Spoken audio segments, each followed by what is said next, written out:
travado.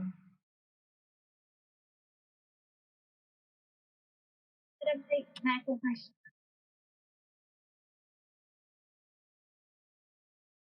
Tá ótimo, obrigada. Eu vou pedir, então, para que tu consegues colocar a prova na tela, Matheus, por gentileza, ou não? Matheus? Professora, não consigo. Não consegue, né? Desculpa. Professora, eu consigo. Por favor, Thaís. Eu posso botar para compartilhar? Bote A aí, senhora quer? por favor, tá bom? Certo, só um momentinho. Deixa eu abrir aqui. Hoje eu estou de favores. Obrigada já, de já.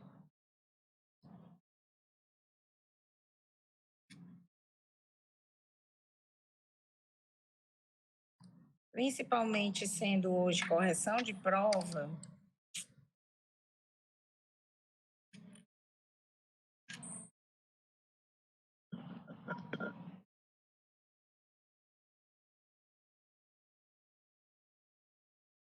Professora, eu acho que a senhora já falou, porque eu cheguei aqui atrasada, mas hoje é só correção, né? Não. Ah, depois tem aula. Tem. Obrigada, professora. Tá bem. Bom, Sofia, eu vou tentar, né? Vamos ver aqui. Normalmente não é só não é só a correção da prova de jeito nenhum. Eu digo no primeiro dia de aula, sempre dou conteúdo no dia da correção, tá? Para poder a gente avançar. Mas hoje eu fiz essa besteira aí de esquecer o computador, então estou aqui meio complicado, mas vamos lá. Certo, professora, tranquilo.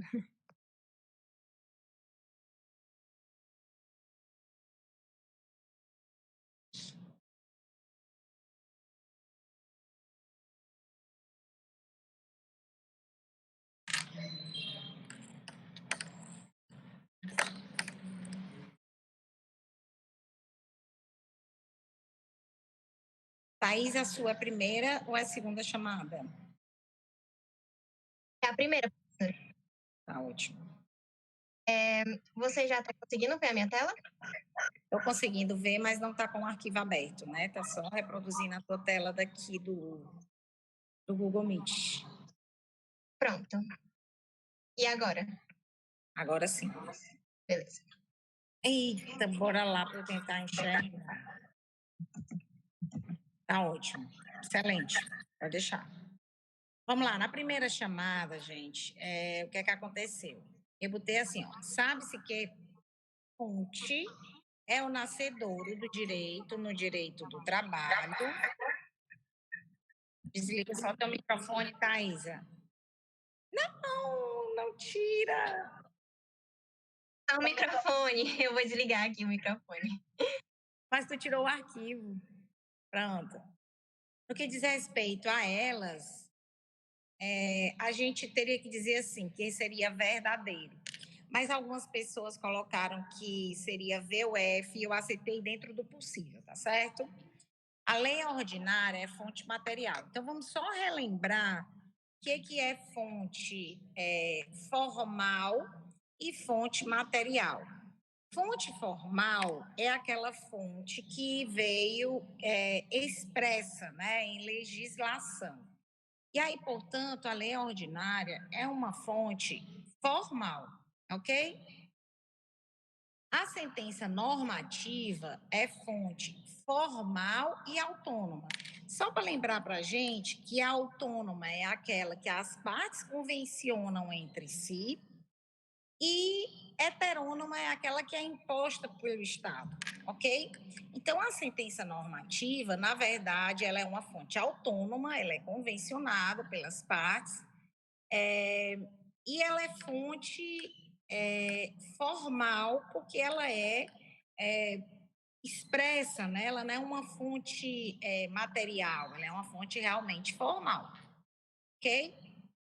A convenção coletiva de trabalho é fonte formal heterônoma. Desculpa, peraí. A sentença normativa, ela é a sentença prolatada no dissídio coletivo, que a gente comentou, e aí ela é fonte formal autônoma. Tá correta essa, tá?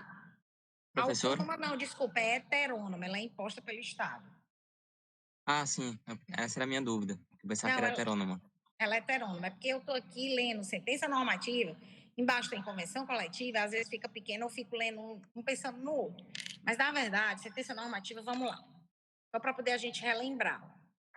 Pode deixar, Thaís, pode deixar, a cegueira é minha mesmo. Só para a gente relembrar, tá? A convenção coletiva é o ato formal realizado pelos dois sindicatos. Uma vez que a gente tem a negociação coletiva, sindicatos convencionam, não chega a lugar nenhum, chegam a um determinado denominador comum, eles fazem uma convenção coletiva, que é o ato, né, de convencional, ou seja, de chegar a um denominador comum, convenção coletiva. Ao ponto que eles não conseguem, eles fazem greve e eles ajuizam dissídio coletivo. E o nome que se dá à sentença desse dissídio coletivo é a sentença normativa. Então, a sentença normativa ela é uma fonte formal, sim, porém ela é heterônoma, porque ela é imposta pelo Estado, ok? Ela vem de uma sentença e, portanto, acaba vindo do auxílio que se pede ao judiciário, e aí ela é uma fonte, portanto, formal, porém heterônoma. A convenção coletiva de trabalho, que é aquela que é realizada entre os dois sindicatos, né, é fonte formal e heterônoma. Está errado porque ela é autônoma, né? Ela é convencionada ainda pelas partes. O acordo coletivo de trabalho é fonte formal e autônoma. Ok, certo? Essa está realmente ok. Aqui é correto, que é o acordo coletivo de trabalho, que é fonte formal e autônoma. Ok? O decreto executivo é fonte formal autônoma. Errado, não é negociado, tá? É realmente algo que é imposto pelo Estado. Então, a alternativa correta é a alternativa que eu falei, D de dado, né? A quarta alternativa aí, porque não tem o D, ok? Exatamente essa, Thaisa. Obrigada, tá? Algumas pessoas colocaram VUF, eu aproveitei dentro daquilo que foi possível aproveitar, tá bom? Mas, estando, por exemplo, as pessoas colocaram VUF e colocaram essa daí, V e as outras F, eu dei a questão inteira, não tinha problema nenhum. Professora, Pois não. você poderia me informar quando você vai disponibilizar as notas? Elas estão disponíveis no sistema. Aí é porque eu não vi ainda, desculpa. Ah, não tem problema. Segunda, Thaisa, tu sobe aí para mim? Aí agora eu que vou dar aqui que eu tinha aumentado. Sobre o artigo 7º, pode-se dizer que são direitos dos trabalhadores urbanos e rurais, além de outros que visem a melhoria de sua condição social.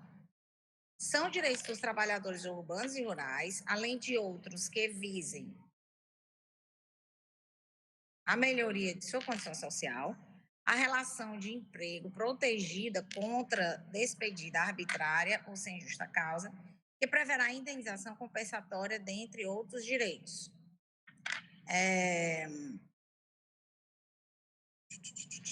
São direitos dos trabalhadores, além de outros que visam a melhoria de sua condição social, a relação de emprego protegida contra despedida arbitrária ou sem justa causa, que preverá indenização compensatória, dentre outros direitos. Está correta essa questão, certo?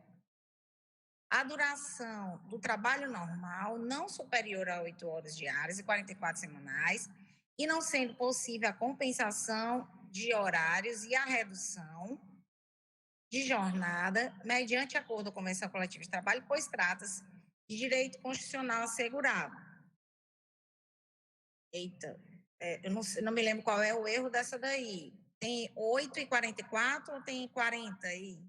Falta só um pouquinho. Essa está correto, certo? Também. Não sendo possível a compensação, está errado. Sendo possível a compensação e redução de jornada, ok? Passa, Thaís. Obrigada, viu, Thaís? A remuneração de serviço extraordinário superior no mínimo é em 60% a hora normal. Na verdade, é em 50% a hora normal. E a gente disse que, a depender se houvesse convenção coletiva, poderia ainda ser superior, mas não como texto constitucional. Facílimo, né, gente? Porque era letra de lei isso daí. Não tem muito que a gente está conversando aqui.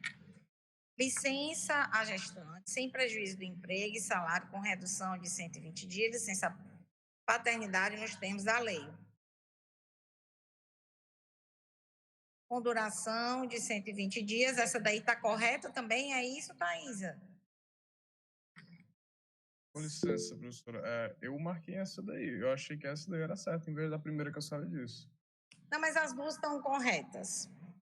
A minha pergunta é, depois tu dá uma olhadinha. Eu pra marquei. ver. É que eu achei que fosse apenas uma correta. É porque essa primeira não fala da lei ordinária, que tá faltando na letra que da tem- lei, entendeu? Ah, pois é, é. porque para mim tá péssimo aqui, vocês me perdoem. Mas deixa eu ver aí, porque tem que haver uma lei ordinária para regulamentar isso, né? Vou ver aqui a primeira. Certo. Então, na verdade, tem que ter uma lei ordinária para regulamentar a despedida sem justa. Então, na verdade, é só a última mesmo, tá certo? Gente, pelo amor de Deus. Como eu tô dizendo, me perdoem, porque o negócio aqui tá difícil. E aí, vamos lá. Discorra sobre a subespécie do princípio da proteção indúbio pro operário, exemplificando em uma situação fática concreta.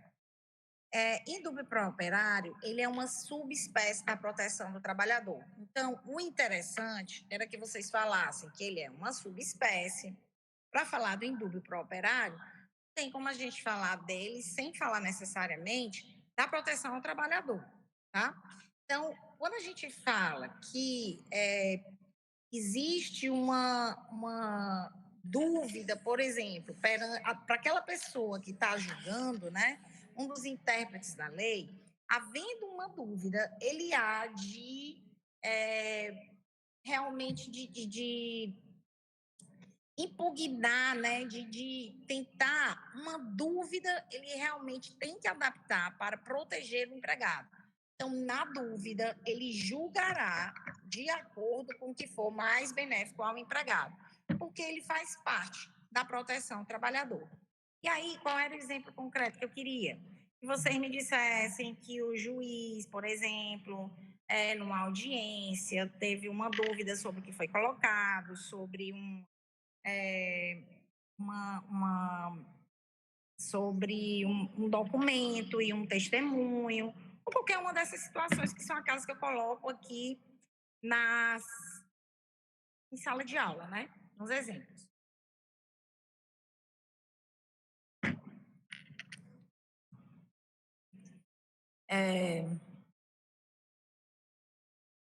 A que princípio da jurisprudência se refere? Comente a seguinte jurisprudência em todo conhecimento com o princípio abordado, certo? Então, o que ele diz aqui, ó? Negativa de dispensa. Alguém negou a dispensar um determinado empregado, né? E ele diz assim, favorável ao empregado. Negada a dispensa, permanece com o empregado, porque para completar, minha gente, eu estou aqui dando aula e os WhatsApp chegando a 300 km por hora, né? Uma pancada. E aí a coisa fica aqui me atrapalhando. Negada a dispensa, permanece com o empregador o ônus da prova de que ela não ocorreu face ao princípio da continuidade da relação de emprego, né? Porque a continuidade da relação me liga, ninguém me liga durante quando eu estou dando aula, mas hoje me liga, é ótimo.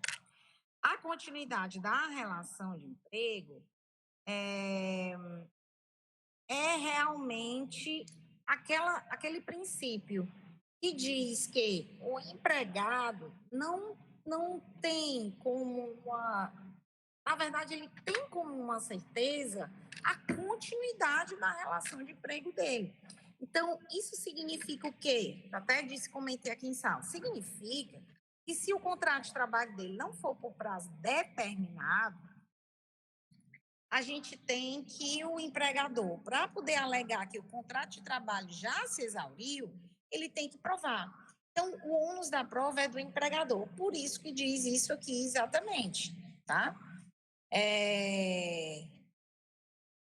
O ônus da prova vai ser do empregador, porque a regra, como eu disse várias vezes em sala de aula, a regra é a continuidade da relação de emprego.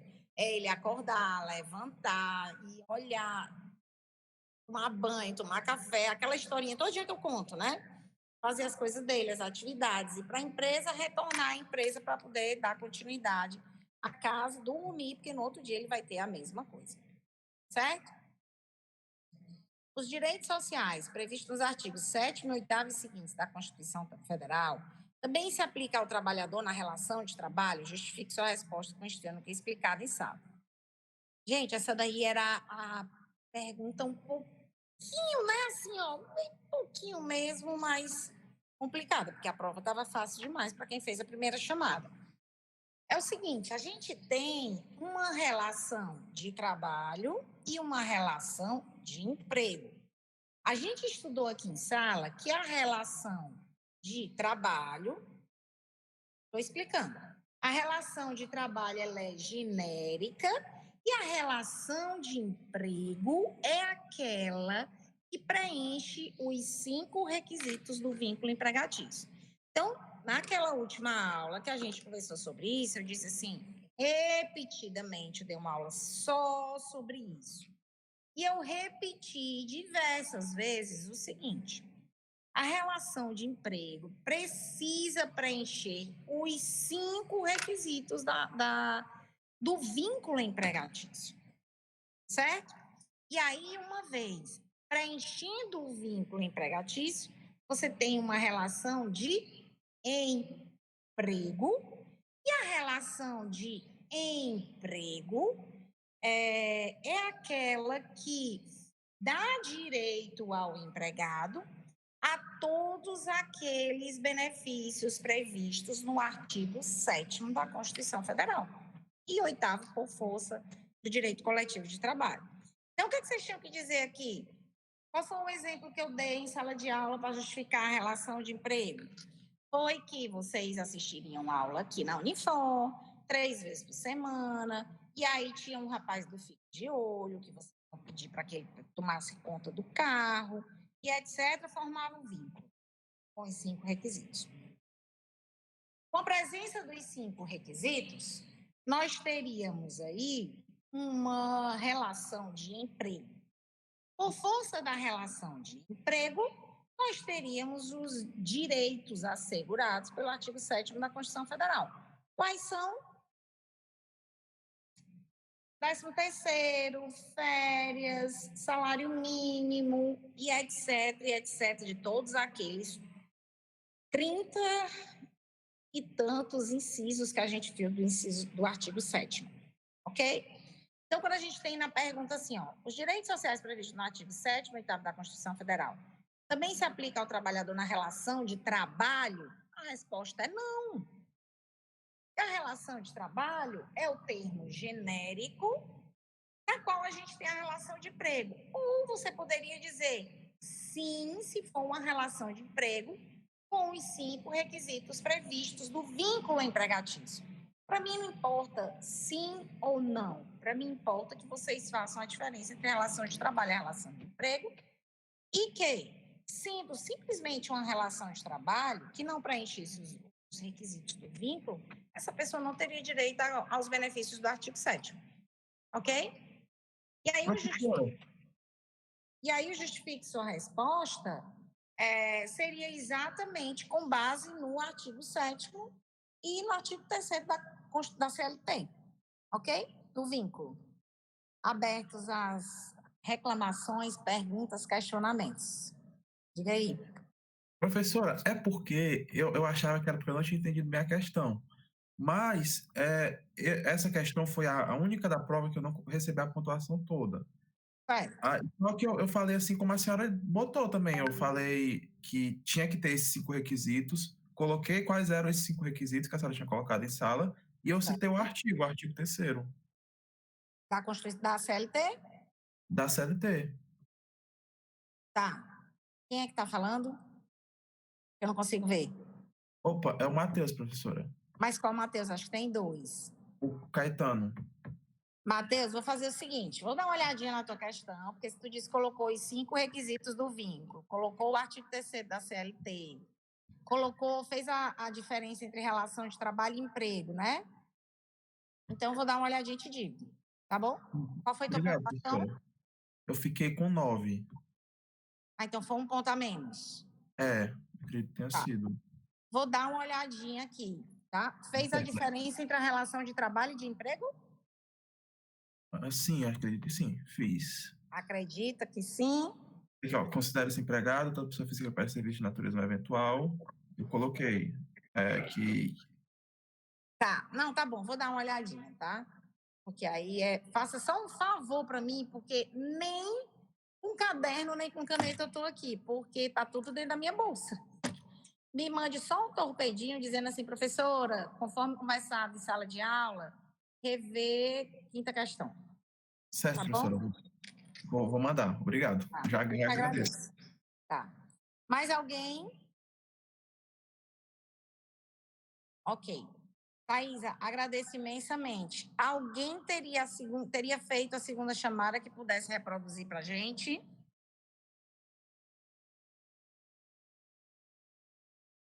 Não, né? Então, vamos fazer o seguinte. Thaisa, você pode reproduzir a nota de aula. Eu vou dar o conteúdo. E Posso aí, sim. na próxima aula, Professora. eu falo da segunda chamada. Professor, só uma dúvida aqui. Claro. Vendo no AVA, certo? Aqui a pontuação máxima é 100, certo? Ali. Só que a senhora botou 10. Significa que eu tirei 1? Como é que é isso? Porque eu tô vendo que tá tudo certo, basicamente, na prova. Eu não tenho como ver agora. Se tá tudo certo. Não, Quem tá falando? É o Antônio Amadeu. Eu só não consigo ver a última, porque não tem o Vzinho. Eu não sei se tá certo. se tá errado. Professora, eu tô na mesma situação do Antônio. Será que eu posso compartilhar a minha tela para a senhora ver como é que é? Se as questões estão todas certas, é porque não é um, né? É porque realmente tem aqui pontuação total 100, pontos feitos 10. Aí fica essa dúvida, né? Mas no gabarito da prova realmente tem tudo certo. Então, pronto, meu povo, pelo amor de Jacó. É claro que então tá tudo certo. Viu? Se por Aaron, acaso. na tua. Perdão. Se for todas as questões certas, como é que vocês tiraram um, pelo amor de Deus? É que assim, na quinta, não tem nenhum Vzinho, nenhum X, eu não sei se tá certo, se tá errado. Aí eu queria que a senhora desse uma olhada depois, se possível. Tá, vamos fazer o seguinte, da mesma forma que eu pedi pro Matheus, eu vou pedir para vocês, me mandem torpedinho, só tipo assim, verificar a minha nota de 10 para 1, tá bom? Porque aí eu não tem perigo de eu não responder a vocês. Tá certo, Pode obrigado. ser? Pode ser. Agora, se tá tudo certo, né? Eu não consigo entender como é que é um, não. Mas tá tudo bem, vamos adiante. Thaisa, tu consegue reproduzir a nota de aula, amiga? Por favor. Professora, Só um momento. Pois não, quem mais? a senhora vai comentar a segunda chamada? Eu perguntei se tinha alguém que reproduzisse aqui para mim a segunda chamada. Posso fazer isso, posso fazer. Ah, então, peraí só um minuto, Thaisa. Vai lá, Letícia, porque aí como não tinha ninguém, eu ia comentar na próxima aula. Certo. Mas pode reproduzir. Professora, Oi, Georgia. professora, eu posso mandar um torpedo para a senhora também depois da aula, porque eu acho que a minha questão, a quinta questão, está mais ou menos conforme a fundamentação que a senhora falou, né? Comentou agora. Aí eu acho que pelo menos um ponto ou meio ponto daria para considerar. Eu posso mandar? E a senhora Pode. aí. E você está falando que tem um artigo 3º da CLT. Sim. Que você botou os 5 requisitos. Aí não foi considerado nada aí? Foi, não foi considerado nada. E essa foi a única questão que eu errei toda, assim, que não foi considerado nada. Tá, pois me mande, que eu dou uma olhadinha. Tá, obrigada. A minha também, professora. Licença. Ó, vocês prestem atenção, que tem que ter esses requisitos todinhos que eu tô falando, tá? Mas se tiver, pode me mandar. Tá certo, obrigada. Tá? De nada. Acho que foi, professora. Joia, Letícia, vamos lá. Vai só botando para cima aí para eu poder ver. Certo. Pronto. Que é Ixi. Em relação ao princípio da irrenunciabilidade de direitos, pode-se afirmar que tal princípio prega que o empregado não poderá renunciar aos seus direitos adquiridos por força da relação de emprego, ainda que em transação judicial. Está errado, né? Porque, inclusive, uma das exceções que eu coloco em sala de aula, que é uma crítica que se faz à irrenunciabilidade dos direitos, porque quando chega em audiência, na verdade, a gente acaba fazendo um acordo, uma transação e acaba havendo uma perda, né? Então, é uma das críticas que se faz, inclusive, a esse princípio, e acaba havendo uma renúncia. Então, está errado. O empregado só poderá renunciar aos seus direitos se em acordo judicial, como forma de viabilização de composição. Vamos olhar as demais. A renúncia de direitos poderá ocorrer. Tem um microfone aberto, não sei se é o teu, Letícia. Eu acho que é o meu mesmo. Espera aí, professor. Um minuto. É porque para fechar o microfone. Tem que sair da tela. Foi mal. Tu levantou a mão e não fechou o microfone. Espera aí, que eu também não sei.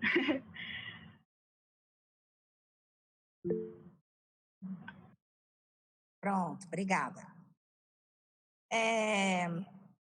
A renúncia de direitos poderá ocorrer bastando que o empregado aceite de livre vontade e o empregador prove que não ocorreu fraude. Não existe isso, né, gente? Não há como ele provar que não houve fraude. Simplesmente ele não pode renunciar. Não está a cargo do empregador provar que não houve fraude. Ele não pode. Não pode simplesmente abrir mão das férias, né? É um direito tutelado pelo Estado, como eu falei para vocês, ok? Se aplicam a trabalhadores e empregadores, não podendo quaisquer dessas partes renunciarem a seus direitos. Se aplicam a trabalhadores, não se aplicam a empregadores, né? A irrenunciabilidade de direitos ocorre de forma parcial, podendo os trabalhadores renunciarem a parte dos direitos, aqueles autorizados por lei, e não podendo ocorrer com outros, já que a lei não permite. Na verdade, a lei não permite que haja qualquer renúncia. Há apenas alguns que são tutelados e outros que não, mas não é renúncia, ok? Então, a nossa a alternativa correta é essa, que o empregado só pode renunciar se em acordo judicial como forma de viabilização de composição. Letícia, segunda questão, bota aí na tela, amiga. Pronto. Fabrício foi contratado pela empresa Sorriso Maroto, era Sorriso, né? Clínica dentária, em 5/1/2010, para exercer a função de atendente, trabalhando de segunda a sexta, de 8 às 12, de 14 às 18, fazendo horas extras alguns dias na semana, com CTPS assinado e recebendo R$2.000 ao mês. Após 7 anos, em 11/2/2017, foi demitido sem justa causa. Agora responda. Tendo em vista que Fabrício ajuizou a ação para requerer verbas trabalhistas que não lhes foram pagas no decorrer do contrato de trabalho, em 1/4/2019, pergunta-se se pode haver algum prejuízo processual ao seu pedido. Explique sua resposta à luz da legislação que prevê o assunto. Aqui a legislação é a prescrição, certo? Então, se ele trabalhou, só um pouquinho, Letícia, só para ver a data de admissão dele, perdão.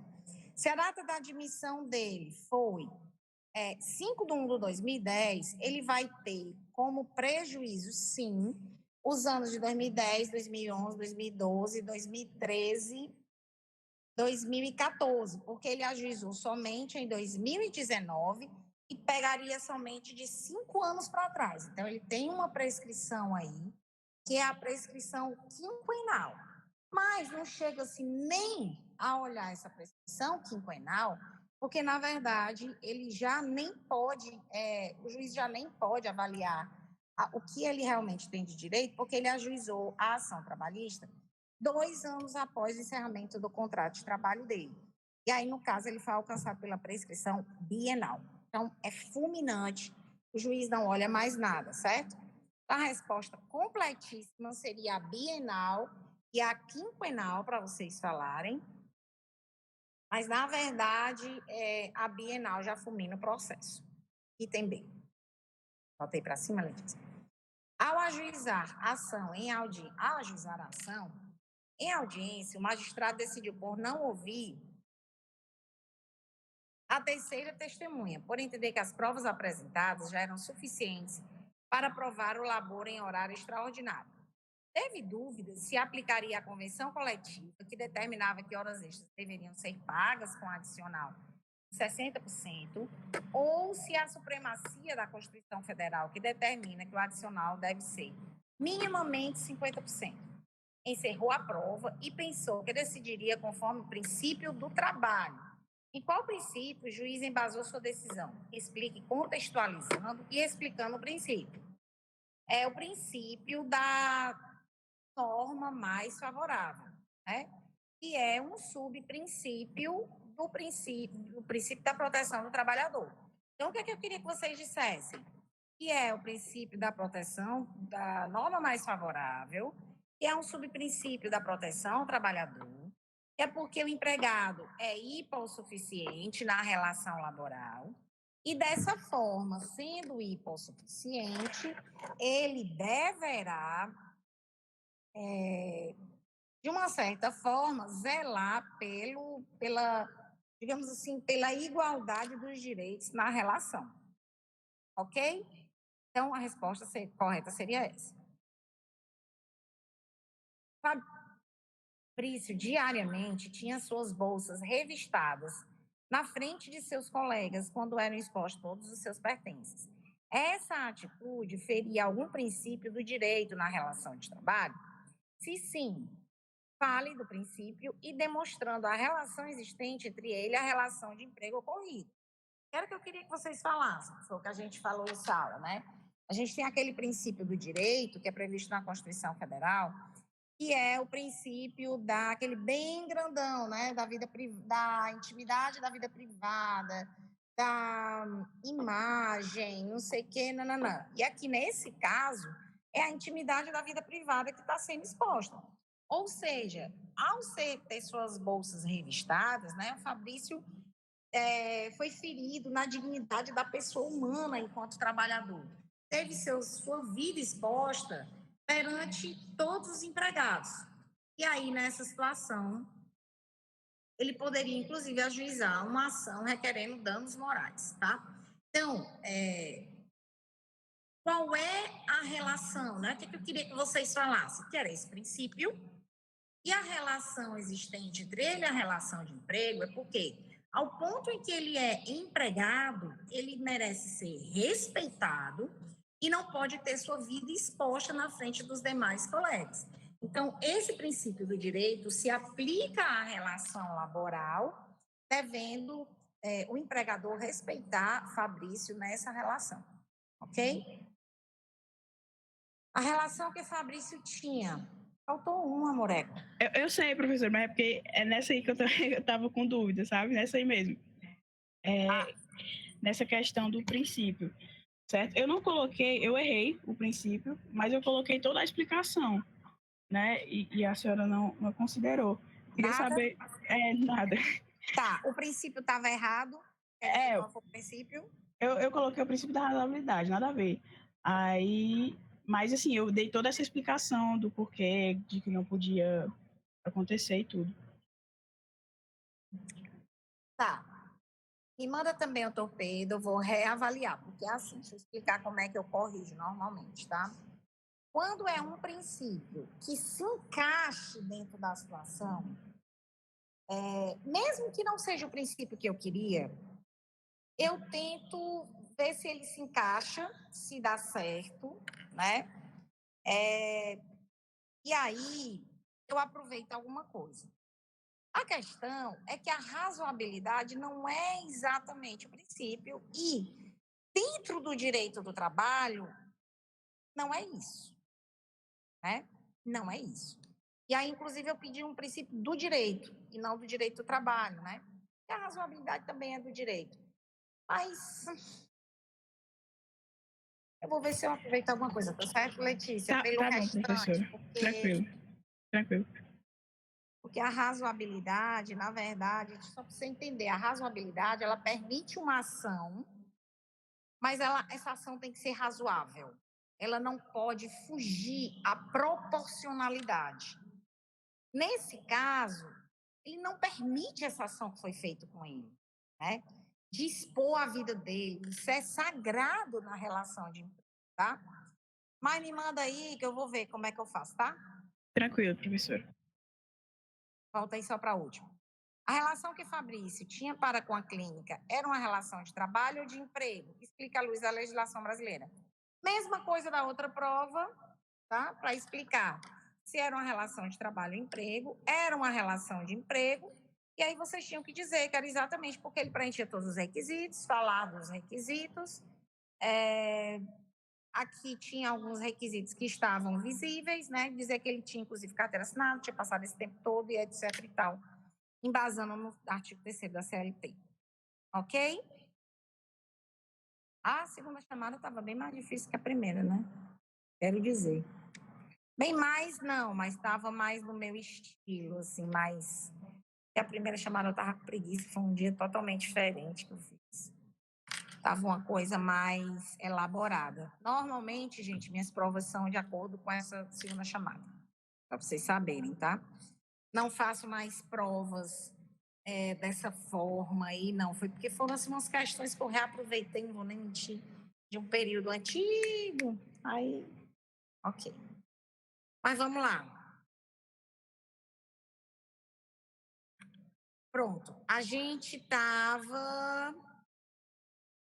chegou a falar pessoa física, dependência, falamos sobre tudo isso, né? Relação de emprego. Nós falamos, só para que a gente possa rememorar, né? Até porque caiu nas duas provas e pode ser que alguém não tenha assistido.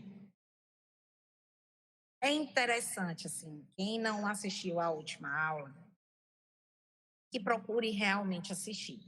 Porque o direito do trabalho, ele vai vir todo em cima daquilo que a gente falou na aula passada. Daqui em diante, né, a gente vai trabalhar em cima desses 5 requisitos para tudo. Para tudo. Então, de uma certa forma, nós temos aí uma análise a ser feita, com base no exemplo que eu dei para vocês, em todas as questões de empregado ou trabalhador, para que a gente possa, inclusive, sair examinando os outros empregados que estão aí adiante. E aí eu vou fazer aqui muito rapidamente, tirar aqui do carregador, digamos assim, uma rememoração, né? Menina, a gente fica muito feio aqui nesse celular, né? Melhor o computador mesmo. Eu vou tentar fazer aqui, né? Vou tentar rememorar, tentar fazer uma reanálise daquilo que a gente falou na aula passada, tá? O direito do trabalho, ele é para trabalhadores, mas ele tem uma previsibilidade maior para empregados. E aí a gente tem uma diferença crucial entre os trabalhadores e os empregados. Os empregados são aqueles que preenchem os 5 requisitos do artigo 3º da CLT. Como é que a gente vai preencher esses 5 requisitos? Eu dei um exemplo em sala de aula que foi o seguinte: eu estou aqui, digamos que eu fosse aluno de vocês, né? De uma de vocês, aluno da Vlarilma, que a Vlarilma é quem dá a aula, né? Ela é que é a pessoa aqui. E aí, digamos que a Vlarilma está dando aula para mim segundas, quartas e sextas aqui na Unifor.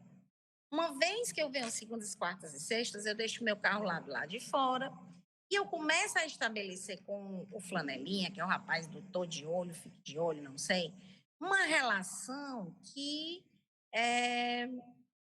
começa a preencher os requisitos do vínculo empregatício, né? Eu tenho Inicialmente, só para vocês terem uma ideia, ele fica lá olhando e aí eu digo para ele assim, acho que eu usei até um exemplo Márcio, não foi? Com vocês. Márcio, eu queria ver com você de você ficar olhando meu carro segundas, quartas e sextas. Porque no primeiro dia eu saio, dou R$3 ali para ele. Aí ele diz, tá certo, não tem problema não. Aí eu digo, como eu estou aqui segundas, quartas e sextas, queria que você olhasse e aí sextas-feiras você desse uma limpeza nele. Tá certo? Aí ele diz, tá certo, tá demais. Aí eu pego e digo assim, aí eu vou fazer o seguinte, para não ter que ficar te pagando o tempo todo, quando for no final do mês, eu te dou R$100 por todo esse trabalho. Aí ele acha maravilhoso. E aí tem um determinado momento que eu chego para ele e digo o seguinte, ô Márcio, eu queria que só você ficasse olhando meu carro. Ele diz, não, doutora, não tem problema não, mas aí, assim, quarta-feira eu tenho uma consulta médica, e aí nessa consulta médica eu não vou poder ficar, mas é meu irmão que vai olhar. Eu digo, mas o meu negócio não é com seu irmão, é com você, tá? E aí é o ponto em que eu personalizo essa relação, eu preencho um outro requisito. Então, inicialmente, eu tenho uma pessoa física do outro lado prestando serviço para mim, né? E eu até comentei o seguinte, às vezes a gente tem um contrato com uma pessoa jurídica, mas se por um acaso eu tenho uma relação com uma pessoa física, eu posso até ter esse contrato não vai valer nada. E ele não vai valer nada com base, inclusive, em um dos princípios que a gente aprendeu, né? Que é o princípio da primazia da realidade. Eu tenho, na verdade, que ter uma relação real que eu tenho quando eu digo para ele que eu quero essa relação com ele. E aí, diante disso, eu estabeleço os 3 dias na semana. Então, eu estabeleço outro requisito, que é a habitualidade. E aí eu digo como é que eu quero que ele faça, que ele não deixe ninguém encostar no carro, que ele fique ali de olho no carro, mas não pode ser distante, que ele tem que ficar mais próximo do carro, que isso, que aquilo. E aí, quando eu digo isso para ele, eu estou estabelecendo uma relação ainda mais estreita com ele, porque eu peço que ele fique fazendo da maneira que eu quero. Estabeleço a subordinação. E quando eu digo, né, ele é pessoa física, eu estabeleci 3 vezes na semana com ele a habitualidade ou não é habitualidade. Eu disse como era que eu queria, que eu falei da subordinação. Eu personifiquei, ou seja, eu disse que eu queria exatamente com ele e eu pago R$150 a ele por mês. Então, dessa forma, eu tenho aí os 5 requisitos personificados, né, estabelecidos da relação de emprego, ok? E aí, isso é importantíssimo para daqui para frente para a gente, sobre todos os aspectos. Pode descer aí, queridíssima Thaisa. A gente viu, inclusive, vou diminuir aqui porque eu tinha aumentado. Pode baixar. Aí eu tinha falado para vocês, inclusive, de um elemento que era a subordinação. E eu acho que eu cheguei a comentar sobre a parassubordinação, né? Pode baixar, porque a gente já está mais adiante. Eu cheguei a dizer que tem um tribunal, tem os tribunais italianos, né? A doutrina italiana começa a estabelecer uma relação de parassubordinação, né? E ele diz que na parassubordinação nós teríamos uma situação muito parecida com a subordinação. Nós só não teríamos a subordinação por completa, onde nós temos aquela pessoa que tem uma média subordinação. Eu costumo dizer, inclusive, que isso se assemelha muito com as relações dos escritórios. Hoje em dia, aqui em Fortaleza, né?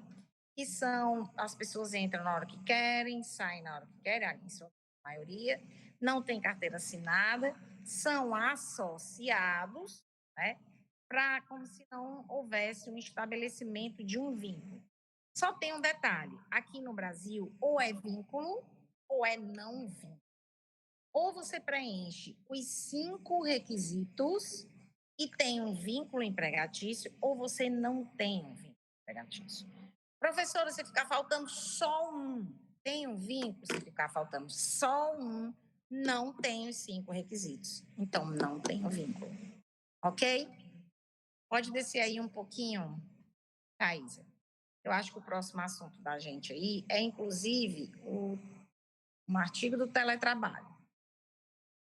O importante, né, é que o TST não vem admitir nessa parasubordinação aí uma jurisprudência para vocês, onde ele diz que não aceita a parasubordinação. Aqui no Brasil, ou nós temos vínculo ou nós não temos vínculo. Ok?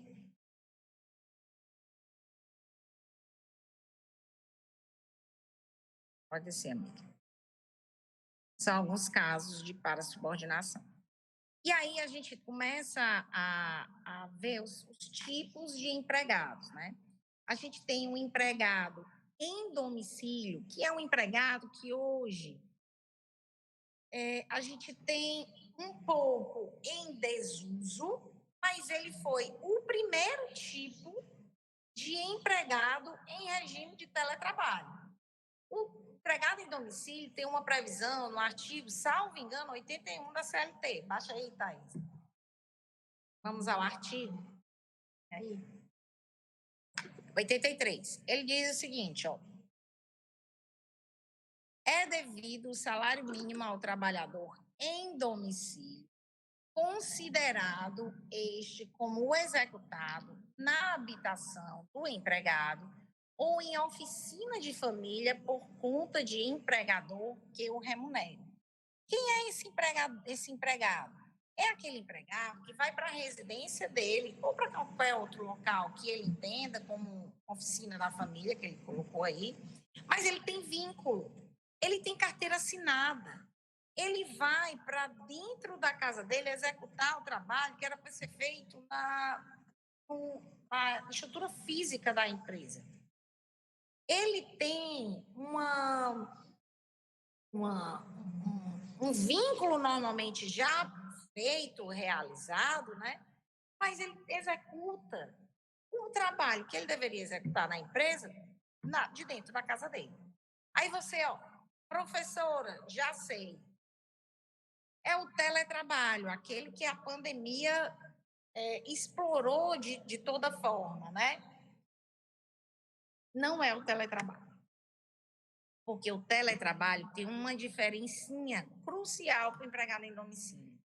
O empregado em domicílio é aquele que executa uma tarefa de casa e normalmente seja manual, ok? Enquanto o teletrabalho, ele executa de casa, mas através da tecnologia. E o empregador vai continuar exigindo dele a mesma subordinação, só que através de meios telemáticos, que a gente chama.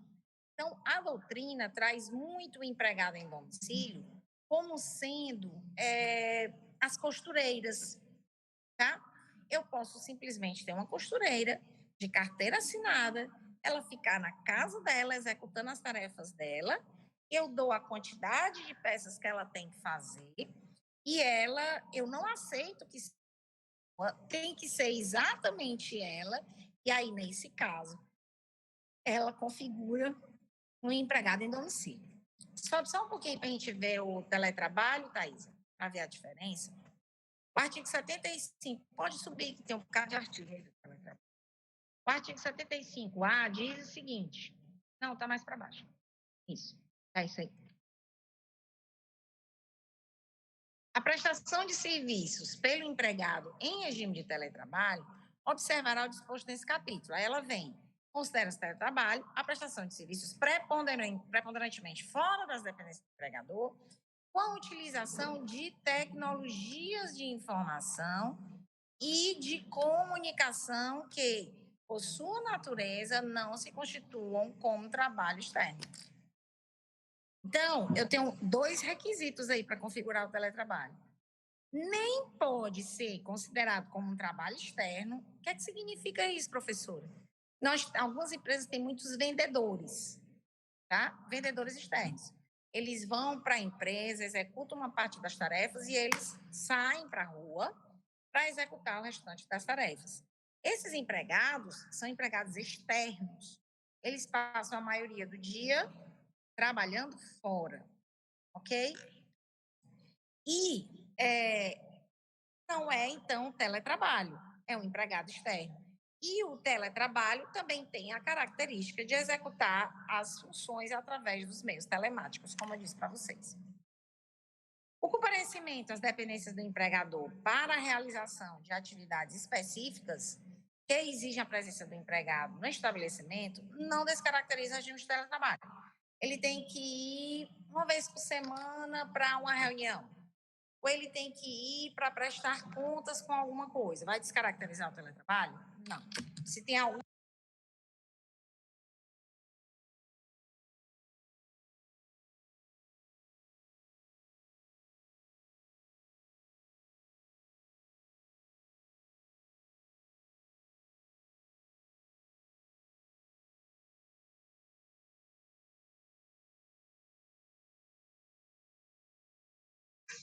Sim, sim, sim.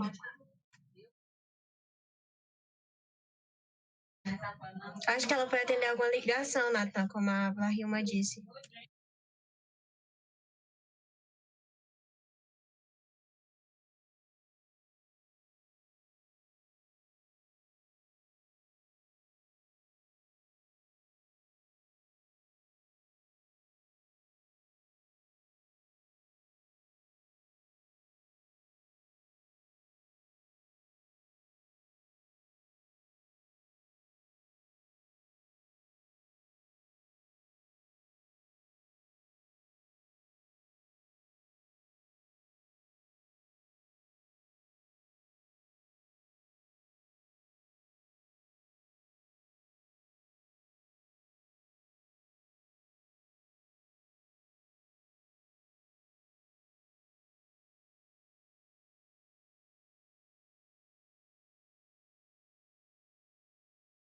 Vlarilma?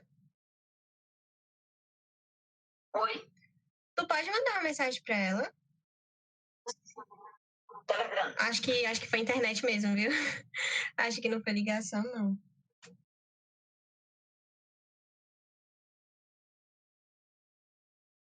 Ah, pronto, deu certo. A professora voltou, Vlarilma.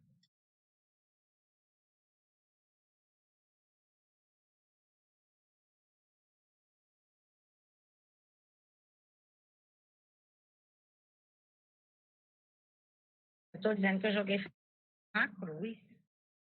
Lá. Continuar.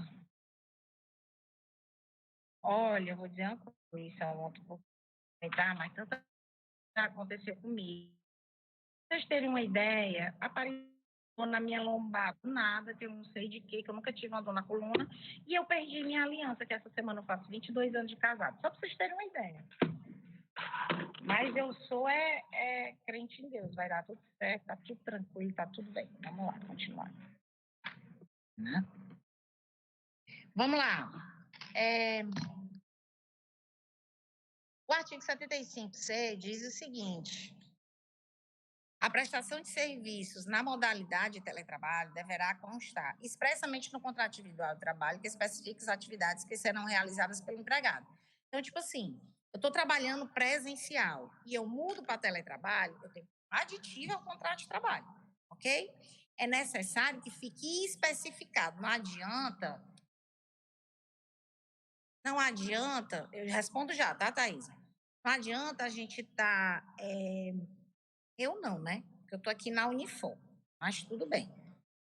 Mas eu respondo já. Não adianta a gente ter uma mudança de regime de presencial para teletrabalho sem que tenha um aditivo, porque isso tem algumas implicâncias. Como, por exemplo, que a gente vai ver mais adiante, quem vai arcar com o custo de algumas despesas que ocorrem por força do teletrabalho, né? Então, existe um custo, né? Existem algumas despesas por força do teletrabalho? Sim, existem. Quem vai arcar com isso? Tá?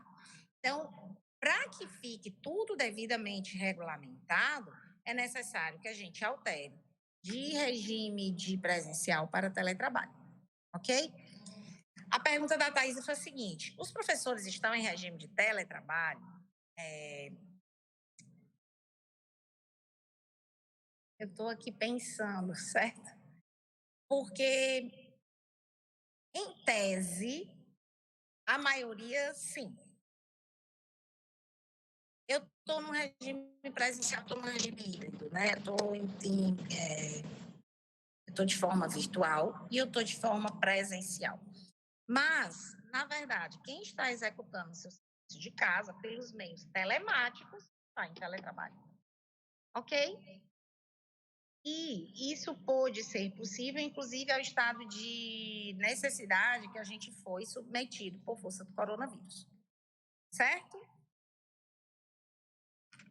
Mas sim preenche os requisitos MOR para o teletrabalho, tá? Poderá ser realizada a alteração do regime de teletrabalho para o presencial, retornando, né? Por determinação do empregador, garantido prazo de transição mínimo de 15 dias, com correspondente registro em aditivo contratual. Foi e voltou, tem que ter o aditivo, certo? E eu tenho que dar 15 dias para a pessoa se preparar para retornar.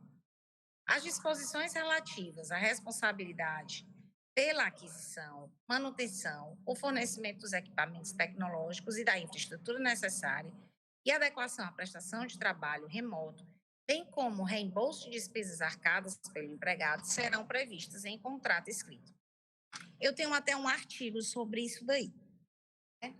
Eu não sei se eu já comentei aqui, mas a minha pesquisa do doutorado é exatamente sobre o teletrabalho. O teletrabalho pós-pandemia, né? Tipo assim, nós não teremos a mesma coisa pós-pandemia, né? A realidade é outra, eu não gosto de chamar o novo normal, não gosto desse termo, porque ele não é o normal para todas as pessoas. Existem as pessoas que fazem um trabalho de chão de fábrica, que a gente fala, que não usa meio telemático, que não vai fazer um regime de teletrabalho, ok? Mas existem pessoas que sim trabalham por meios telemáticos e essa vai ser uma nova realidade. Um dos artigos que eu escrevi no semestre passado, né, do doutorado, foi exatamente falando o seguinte: olha o que o legislador fez. E ele fez isso antes da pandemia. Mas o que foi que ele fez? Ele disse assim, pode haver essa alteração. As particularidades ficarão previstas no contrato de trabalho. Tipo, custos e, como ele fala aqui, são as questões ergométricas, que são importantíssimas. Arcadas pelo empregado serão... Peraí, aqui, como é que ele fala? As disposições relativas à responsabilidade pela aquisição, manutenção ou fornecimento dos equipamentos tecnológicos e infraestrutura necessária. Gente, infraestrutura necessária não é um candeeiro de luz, não. Infraestrutura necessária. Vocês vão ver quando nós estivermos em trabalho 2, que existem muitas regras de ergonomia. A cadeira que eu tiver que dar aula, eu tiver que passar, se eu tiver que passar 40 horas nessa cadeira dando aula, ela tem que ter uma disposição especial, ela não pode ser qualquer cadeira. Ela não pode me dar uma dor na lombar. A dor na lombar que eu tô não é disso, tá?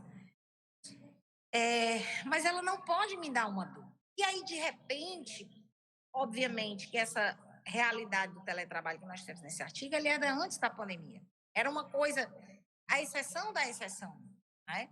Mas aí o que foi que ele disse? Ele disse o seguinte: todas as regras de ergonomia, todos os custos que são passíveis, que eu vou tirar da empresa e vou colocar na casa do empregado, vão ser convencionados por eles dois. É possível isso? Será que o empregador realmente vai se doar a realizar todas essas regras? Será que o empregador vai, de fato, se doar a tentar colocar tudo? Está na alçada deles dois, está na negociação. Nesse meu artigo, eu citei até Don Quixote, um trecho de Don Quixote, que em Don Quixote ele tem um episódio que ele diz assim, ó, Don Quixote está andando pela floresta e ele escuta um senhor açoitando seu empregado. E ele chega lá perto e diz, o que fazes? Ele diz, ele me deve dinheiro, o senhor diz. Por isso estou açoitando. Ele diz, pare imediatamente, senão você vai ter que se entender comigo. E aí ele diz, agora pronto mesmo, mais ou menos assim, né? Porque não foi como Neymar, agora pronto mesmo, não. Foi uma coisa assim, agora quem é você, né, para estar nessa situação? Ele disse, eu sou Don Quixote, você vai parar agora, senão você vai se ver comigo. Manuel Castells, exatamente. Escreve a rede, né? No meu artigo eu cito Manuel Castells, né? Porque ele fala muito sobre o avanço da tecnologia. E aí ele diz o seguinte, tá tudo bem, vou parar, porque você está falando e você está usando de uma coação sobre mim. Quando ele vira as costas, o cara açoita mais ainda empregado. Então, tipo assim, Don Quixote faz aí o papel do Estado, né? Então, a gente deveria deixar tudo isso aqui na liberdade da negociação individual entre empregador e empregado? Tá certo. Não dá. Então, esse artigo é um pouco mais assim por conta disso, ok?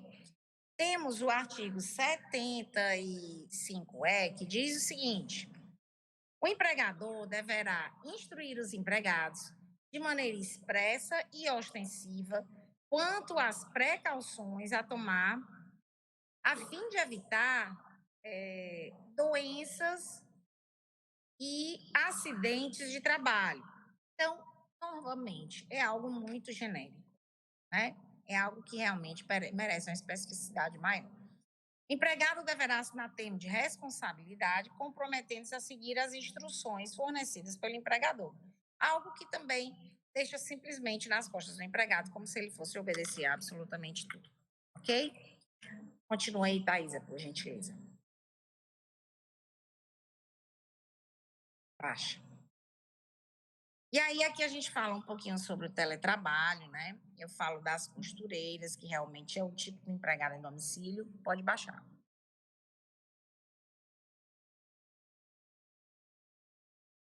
E aí, a gente inicia empregado rural. Eu vou fazer o seguinte, eu vou parar por aqui, tá certo? Porque a gente já tem aí alguma coisa, já dei teletrabalho, já dei empregado em domicílio, e a situação aqui está mais caótica, né? Apesar da gente ter conseguido realmente dar conta do recado, ok? Então, eu queria agradecer a compreensão de vocês pelo fato de ter acontecido dessa forma tão imprevista, não gosto disso, né? Peço desculpas pelo ocorrido. Vou dar uma olhada nos torpedos e vou justificar cada um deles para o caso de alterar ou não alterar a nota, ok? E vou fazer a chamada. Thaisa e Vlarilma, muitíssimo obrigada.